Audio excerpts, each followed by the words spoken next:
Greetings all, Fennec here, back with another video, and today we're going to be doing a little bit of gaming on a device that most likely shouldn't even be gamed on, even when it was new and released. And that is the Acer Iconia W500, a Windows tablet released exactly 14 years ago. And no joke, right down to the point, April 8th is when this thing came out 14 years ago, and I'm making this video on 2025, April 8th. So it's been exactly 14 years. So sit back and relax, and let's get into a little bit of gaming and see how hard we can push this thing. Now, quickly before we do the gaming though, hardware specifications are a dual-core AMD C50 at only 1 GHz, 2 GB of RAM, that's it, just 2 GB. For the GPU, we have something actually somewhat decent because it's DirectX 11. It's a Radeon HD 6250. And lastly, and the only part that's been upgraded, is a 256GB SSD, up from the original 32. So overall, maybe for a tablet from 2011, it was okay at best, but let's see how it does today. Enjoy.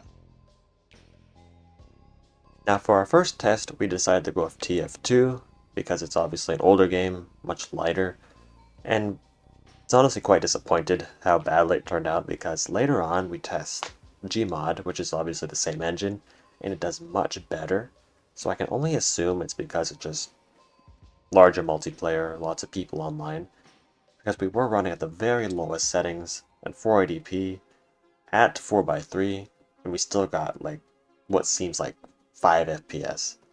But hey, I tried my best to get a kill, as you can see. It didn't go very well, but maybe if you're insane, you could probably try to play this, but overall, not the most fun. Still fun to see it run on the tablet though. Now on the total opposite end, and actually good performance, was, as I mentioned earlier, Gmod. Gmod at surprisingly the high settings saw a respectable smooth FPS, at least that's what it felt like. Now I don't have a FPS counter because this system is so utterly underpowered. I didn't want to download something like Afterburner because it'd probably eat up a little bit more FPS, but as you can see here, it's certainly playable in my opinion. And I had some fun messing around with the thrusters in Gmod.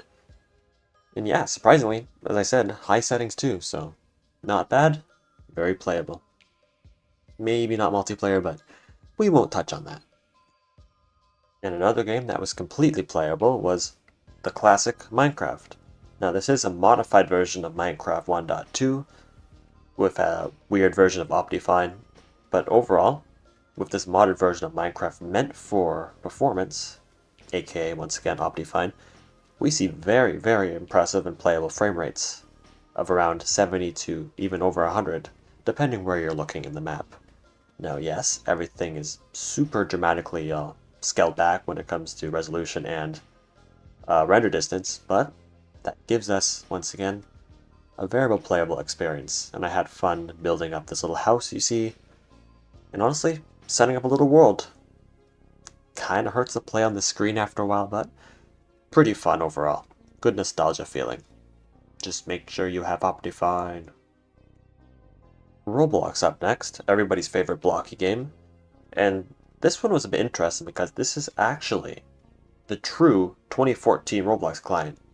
This isn't like a recreation or anything in the modern Roblox client, because you can't even run modern Roblox anymore on Windows 8. This is straight up just a 2014 Roblox client. And it runs pretty good actually. Running around here, as you can see, frame rates are pretty good. Weird rocket glitch, but ignoring that, certainly playable. Very playable, even with voxel train, you can see here. The voxel train, a little bit stuttery at times, but it loads in fairly well. And it's quite playable. I have no complaints. And it's also a cool experience getting to play the old clients, so 10 out of 10. And probably for the most demanding thing we've tested and will test in this video is Tomb Raider 2013. And frame rate is, once again, what I would guess to be at like 5 or something. It was not a very fun experience. I even tried making the window super small and didn't really help that much at all. And I don't even know if I can really call this playable.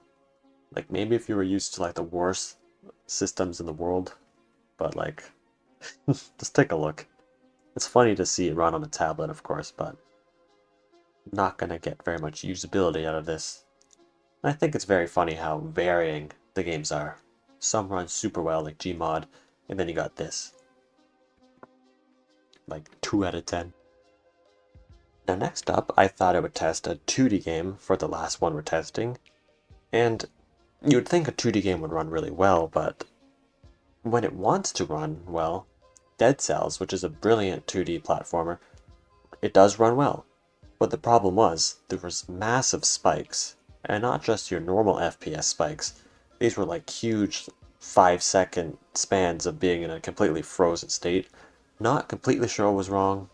If I had to guess, it was being choked by that horrible CPU, or maybe the low amount of RAM. Because I can see the GPU being completely fine of this game, so I don't think it's a GPU problem. But overall, you can see the potential, but those spikes are really, really bad, which is a shame. And overall, I don't know, 5 out of 10, maybe 3 out of 10. Now, lastly, switching gears super quick for the last part of the video, or almost last part that is, we're going to do a little bit of web browsing, just in case people wonder if this thing could do some other stuff other than gaming. Now, since this is on Windows 8, you have a little bit of an older browser, but it's still pretty up to date with security updates by Mozilla, and that's Firefox 115 ESR, and it can render any site you can throw at it perfectly fine. Although, on a system like this, you're going to be waiting a while for pages to load. That's the only issue. But as you can see, once these pages load, scrolling is decent enough. I have no complaints. It's literally a modern browser. So as long as you have patience, any page you're thinking of in your head right now will probably work. Unless it's like massively heavy. That might choke the 2 gigs of RAM, but as long as you keep one tab open at a time, maybe 2, you should be fine. Now I actually found a pretty funny way to get YouTube videos to run decently smooth, although I wouldn't recommend watching YouTube videos on this thing, but it's just more for fun. Don't go to the actual YouTube site, because that site is much too heavy, but rather get your YouTube link, find an embedder site, and play it through there. That way it doesn't have to load everything else on the YouTube site, which is very heavy for a weak system like this. And as you can see, despite the fact that we're at a very low resolution, it plays decently enough. Now once again, I don't recommend watching YouTube videos on this, but if you wanted to, you can. And it's fairly smooth. I give it 7 out of 10. Not bad. And this finally brings us to our conclusion. Now, this is normally the part where I would say, should you buy, or something like that, but obviously no one's going out there to buy an Acer Iconia W500 in 2025. This was more of a fun little experiment, more or less. And I could say, it's still a really fun device.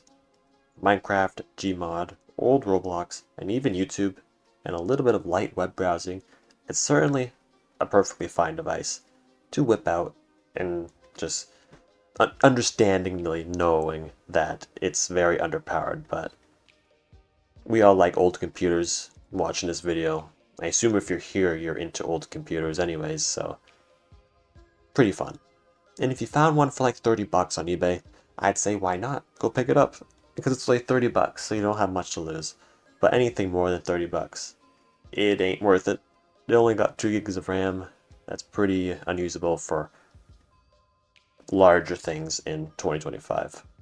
But I cannot thank you enough for making it this far. I hope you enjoyed overall this weird little device. And I'll see you in the next one. I have a cool GPU video coming again. So stay tuned. Peace.